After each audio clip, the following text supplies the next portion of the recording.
Hey guys, next video that I'm going to talk about is basically about an introduction on the press, my dies, and case lube and shell holders and all that good stuff.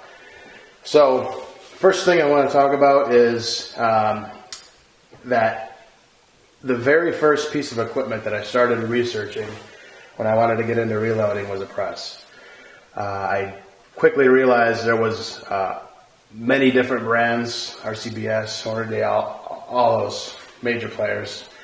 After a few hours of reading reviews, it seemed like they were all good. There's quite a bit of a price range between some of them, and there's different types of presses, so single stage, turret, things like that. So at first I thought the turret press would be the best option for me because it seemed like people were saying you could get a lot of rounds. Your quantity per hour would really go up with a turret press, but I realized after researching further that since one of my main goals is accuracy for reloading, that a single stage press would be my best choice, and it was cheaper too, so that helped the decision as well. So once I just settled on the type of press that I wanted to use, next decision was what brand. So I had a really hard time trying to figure out which brand to buy. I watched a lot of YouTube videos to try to figure out which one looked like the one that would work best for me. So in the end, I figured whoever's press I would buy, I would likely get dies from the same manufacturer to match up with them, just because, I'm starting out and I really didn't know that much. So I ended up going with RCBS, and the reason I did that is because I live pretty close to a Cabela's and a Bass Pro Shop, and they have a really good selection of RCBS and Hornady dies. So that's the reason why I ended up going with RCBS. Plus, RCBS has been around for a little bit longer than Hornady has, and RCBS's primary business is selling reload equipment, so I figured it was a pretty solid choice. So, from what I read, pretty much any press that you go with is going to be a good pick. They're all solid. And I don't think any of them I don't think you're buying junk with any of them. So one thing you'll need to know though is if you pick a Lee press, then you can get Hornady dies and they'll work in the Lee press. If you go with a Hornady press, the RCBS dies will work. So everything's interchangeable. If money was no object, when I picked my press, I would probably have went with a Redding or a Forester, just because I think they're a little bit better. They're a lot more money, and I just like to have the best. So that's probably what I would have done. I'd also like to point out that the major players sells in the press space. They sometimes sell their presses as kits. I would say if you're going to buy a kit, then you need to look at all the different things in the kit and figure out how much each piece is going to cost, because you're likely not going to use every single tool that's in the kit. You're probably going to mix and match. So, you're just going to have to do a little bit of cost analysis to see if that's the best route for you to take, you in particular to take. If you just buy one thing and get everything that you'll need, not really caring about the methods, then it's probably a good choice. So that's kind of my comments on kits. So if you've been following all these videos that I've been doing,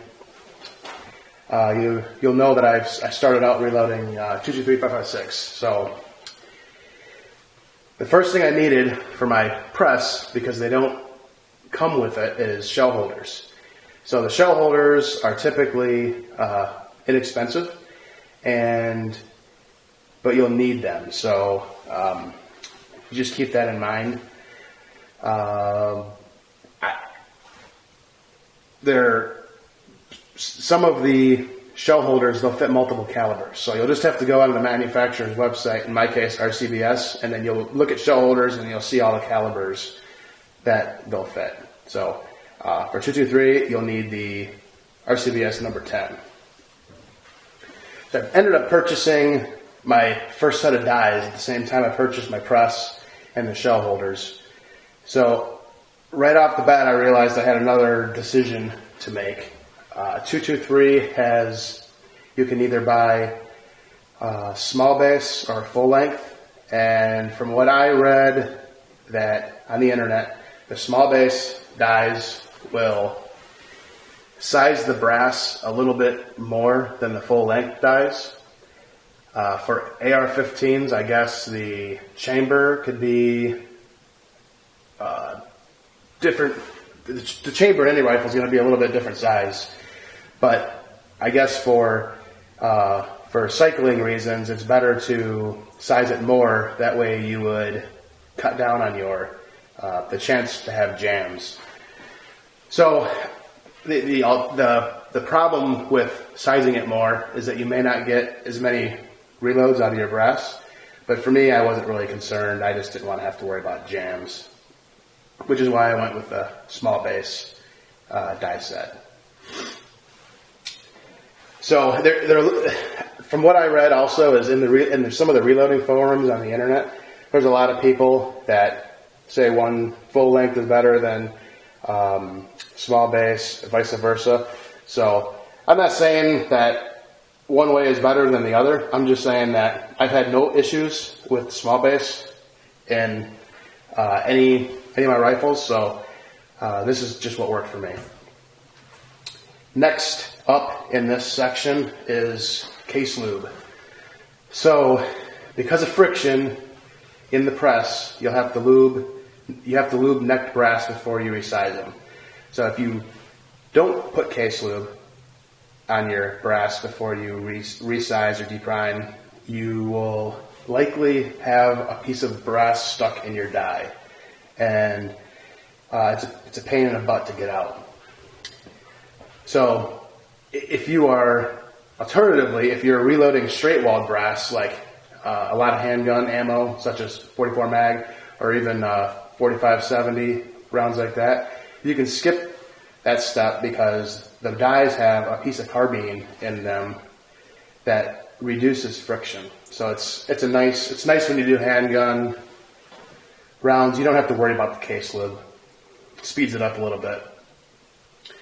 So I searched a lot of different methods for case lubing, and I had a really hard time trying to figure out what I wanted to do because it looks like a tedious step, and it looked like it would irritate me as time went on, which would potentially make me get turned off on reloading, and it'd be, whatever. So I spent way too much time looking at it, and what I ended up doing is just going with the RCBS,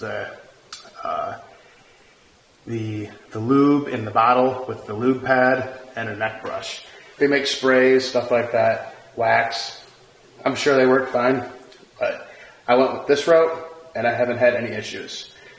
I can tell you that I've had the lube run dry on the pad, and I'd try resizing a piece of brass, and I could really feel some tension on the press running it through the die. So case lube is very important. That you need a step that you cannot omit. And in reality, it's such a small step, it's not really a big deal. And the next video, you'll see the method on how I apply it. And it doesn't take that much time, so it shouldn't be really that big of a decision. So next video is going to be around the way I deprime brass, and I resize at the same time, and I do it all in the press. So the next video is going to show you how to do that, and we'll see you then. Thanks.